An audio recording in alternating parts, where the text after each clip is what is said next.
Në një kohë të largët, kur malet dhe detet flisnin ende me njerëzit, dhe kur yjet zbrisnin natën për të luajtur me fëmijët, jetonte në një fshat të vogël pranë pyllit të Blert një vajzë e quajtur Arda. Ajo ishte 20 vjeç dhe kishte flokë të gjatë si ari që i rridhnin deri te mesi, sy blu si qielli i kthjellët, dhe një zemër kaq të mirë sa edhe zogjtë e egër vinin të pushonin në dorën e saj. Pylli i Blert ishte një vend i çuditshëm.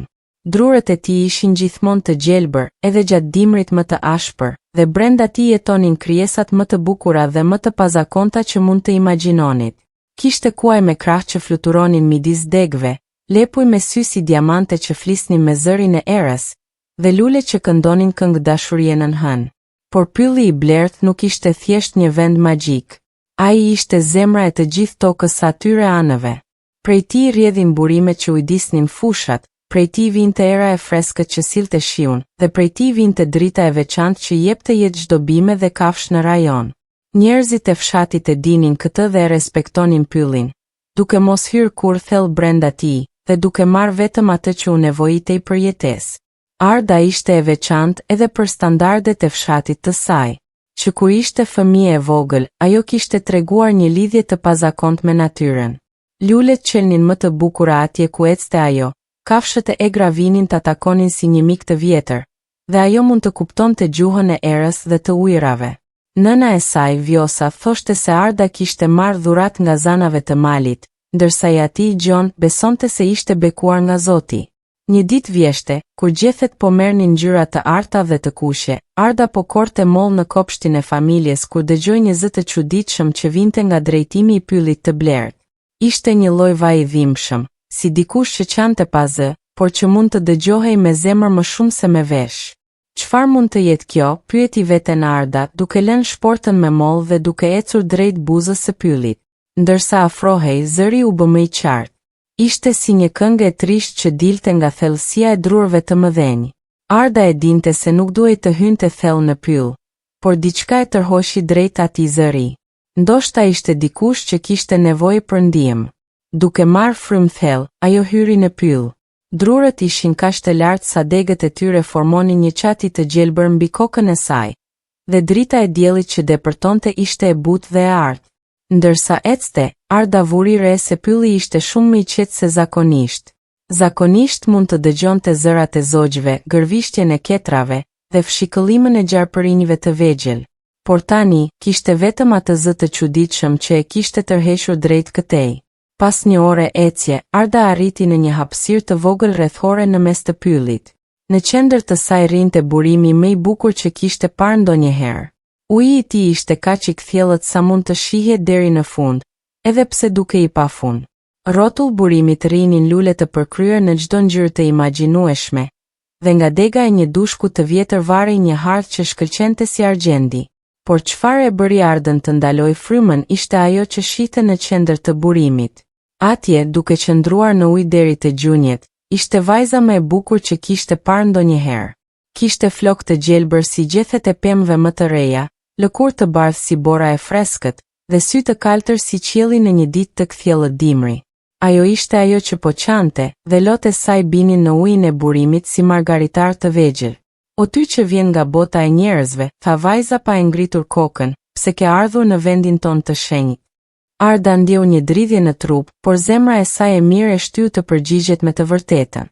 Dëgjova zërin tënd të trisht dhe erdha të shoh nëse mund të ndihmoj.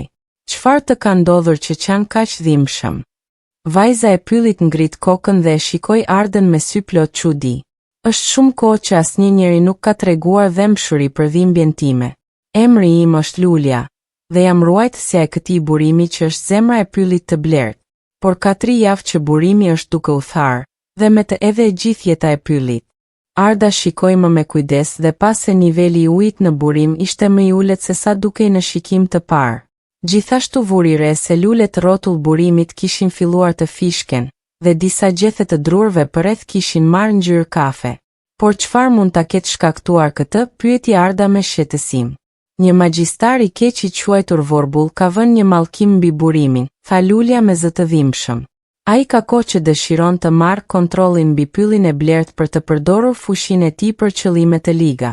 Kur unë u refuzova t'ja jap atë, Ai hodhi një mallkim që do ta tharij burimin brenda një muaji, dhe kur burimi të thahet plotësisht, e gjithë jeta në këto anë do të vdes.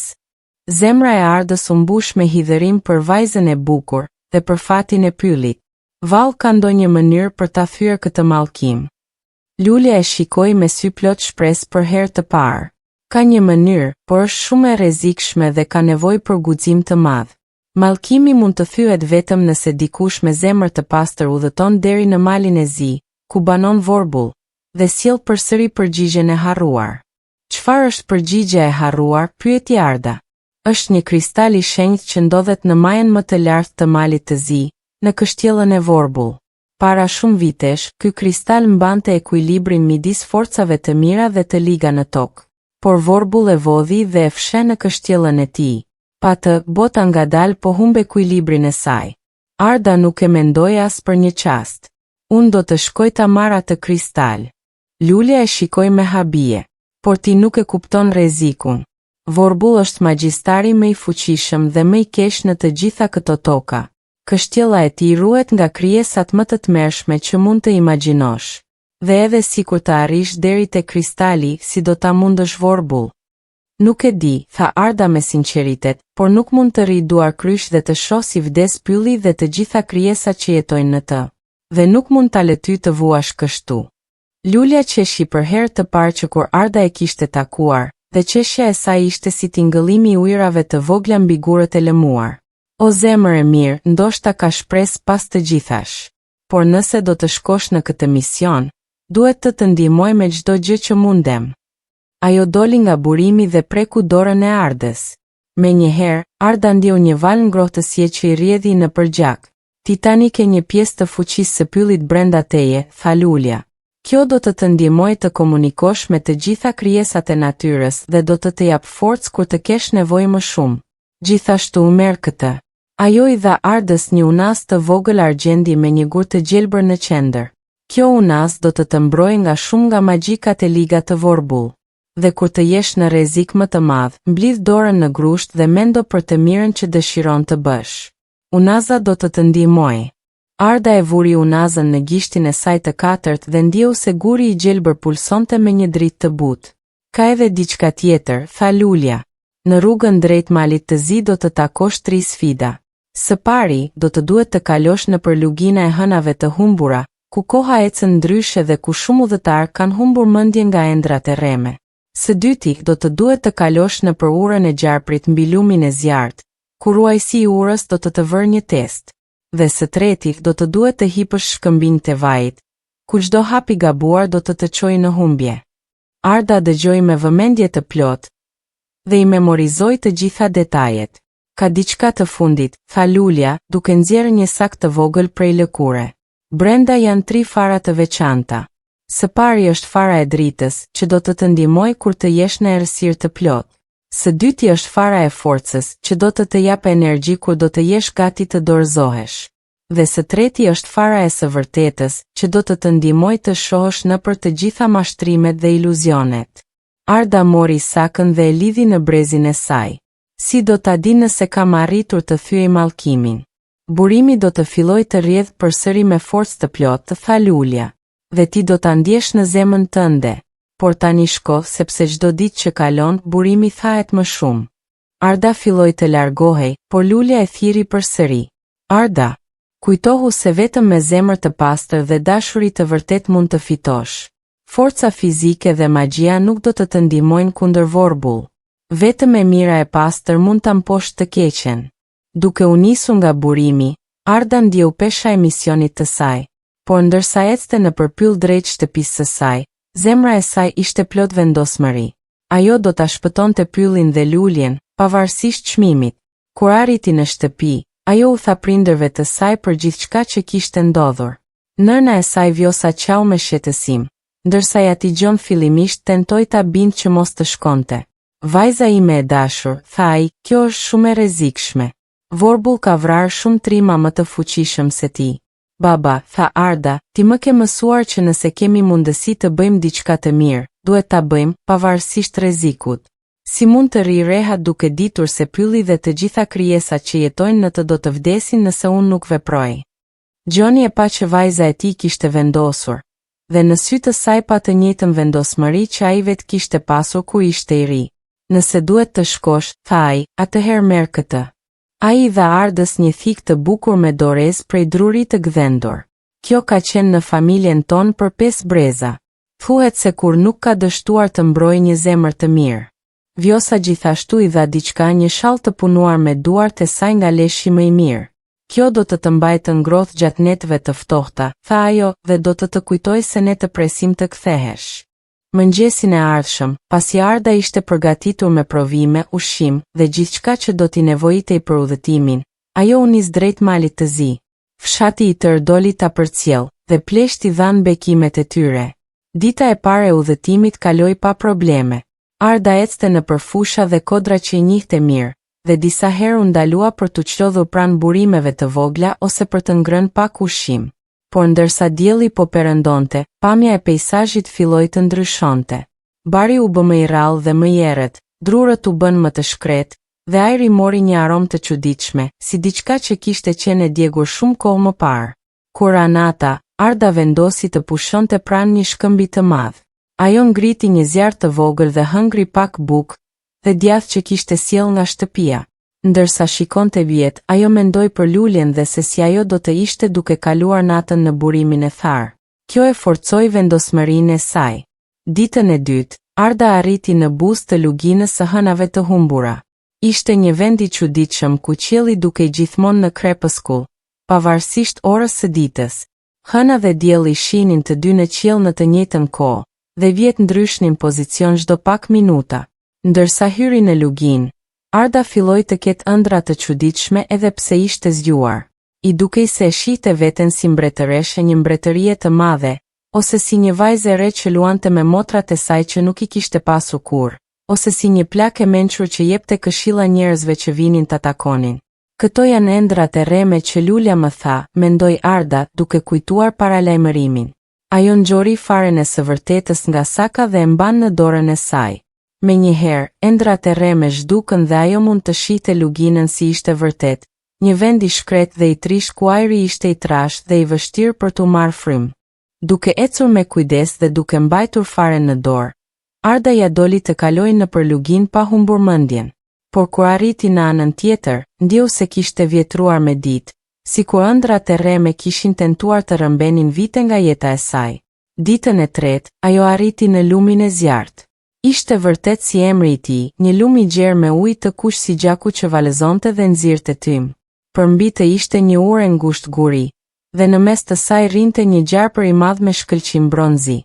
Kush guxon të kalojë urën time? Pyeti gjarpëri me zë të thellë që bëri shkëmbinjt përreth të dridheshin. Unë jam Arda nga fshati pranë pyllit të blertë, tha ajo me guxim. Kam nevojë të kaloj që të shpëtoj pyllin dhe të gjitha krijesat që jetojnë në të. Gjarpëri e shikoi me sy që shkëlqenin si brengë të kuqe. Shumë kanë thënë fjalë të ngjashme, por zemrat e tyre nuk ishin të pastra. Unë do të vë një test. Përpara teje ka 3 veza. Një është plot ar, një është plot argjend, dhe një është plot dhembje. Cila do të zgjedhësh?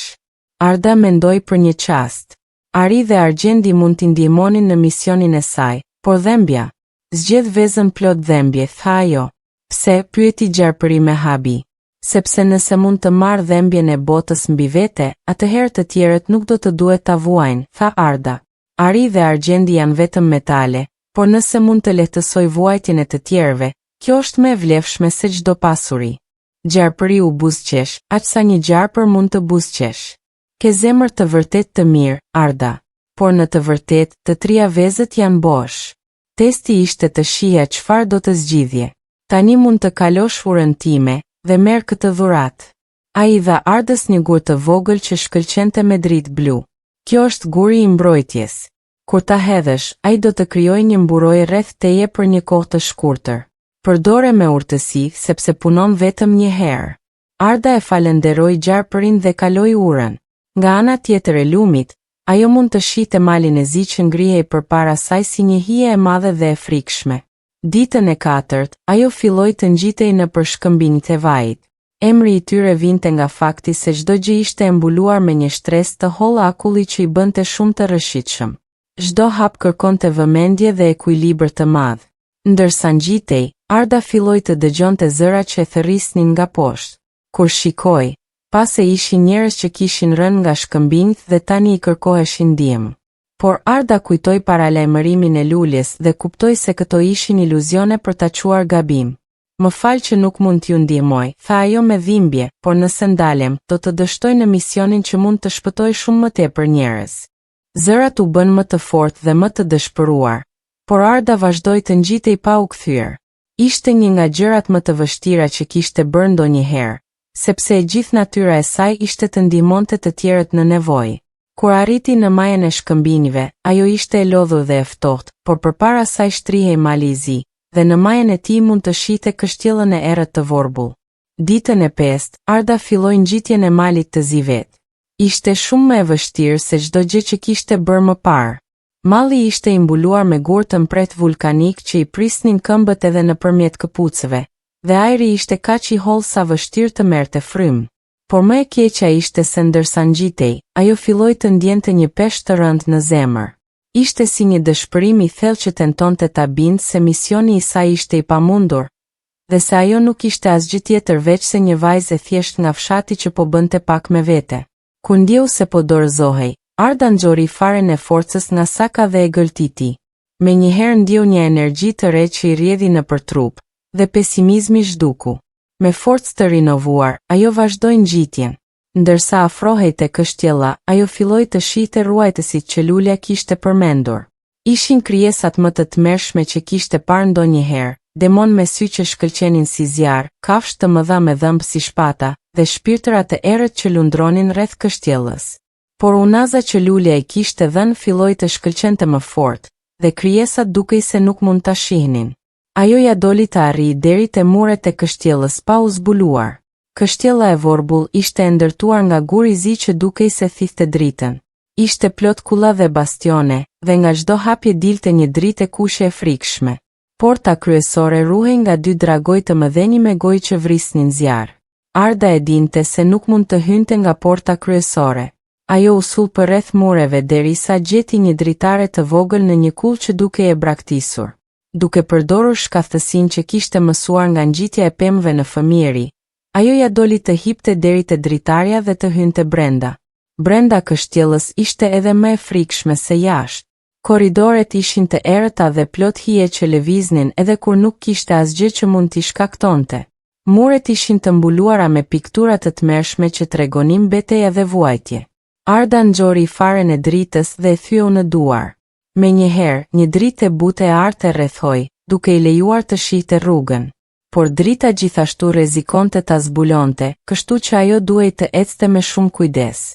Pas orësh kërkimi nëpër korridoret dhe shkallët e kështjellës, Arda gjeti një derë të madhe në majën e kullës më të lartë. Nga pas derës dëgjonte një zë të thellë që fliste në një gjuhë që nuk e kuptonte, por që e bënte të dridhej nga frika. Duke marrë frymë thellë dhe duke mbajtur dorën mbi zemër, ajo hapi derën. Brenda ishte një dhomë e madhe rrethore me mure plot libra të vjetër dhe enë të çuditshme plot lëngje që shkëlqenin. Në qendër të dhomës rrinte një burr I gjatë dhe I dobët me flokë të gjatë të bardhë dhe sy të kuq si gjak. Ai mbante në duar një top kristali që pulsonte me dritë blu të ftohtë. Kush guxon të hyjë në dhomën time? Pyeti vorbull pa u kthyer. Unë jam Arda, tha ajo, duke tentuar të fshehte frikën në zërin e saj. Kam ardhur të marr përgjigjen e harruar. Vorbull u kthye dhe e shikoi me një buzëqeshje të ligë. Ah, vajza e vogël nga fshati. Lulja dërgoi ty. Sa naiv është ajo. Mendon se një fëmijë mund të bëjë atë që kanë dështuar të bëjnë luftëtarët më të mëdhenj. Kam ardhur deri këtu, tha Arda, dhe nuk kam ndërmend të kthehem pa kristal. Vorbull qeshi me një të qeshur që bëri dhomën të dridhej. Ti nuk e kupton fushinë time, vogëlushe. Unë mund të të shëndëroj në gur me një fjalë, ose të dërgoj në një fer ku do të vuash për përjetësi. Atëherë pse nuk e bën? Pyeti Arda duke menduar shpejt. Ndoshta sepse di se nuk mund ta bësh. Ndoshta sepse forca ime nuk vjen nga magjia, por nga diçka që ti nuk e kupton. Fytyra e vorbull u bë kuqe nga inati. Çfarë mund të dish ti për forcën, vajze vogël? Unë kam studiuar magjikat e errëta për qindra vjet. Kam mundur armiq që ti nuk mund t'i imagjinosh as në përrallat më të tmerrshme. Por asnjëherë nuk ke mësuar për forcën e dashurisë së vërtet dhe të së mirës, tha Arda. Dhe prandaj do të humbësh. Vorbull hodhi duart lart dhe filloi të përshpëris fjalë në gjuhën e çuditshme. Rreth Ardës filluan të shfaqen flakë të errta që tentuan ta përfshinin, por unaza e luljes shkëlqeu me një dritë të bardhë dhe flakët zhdukën.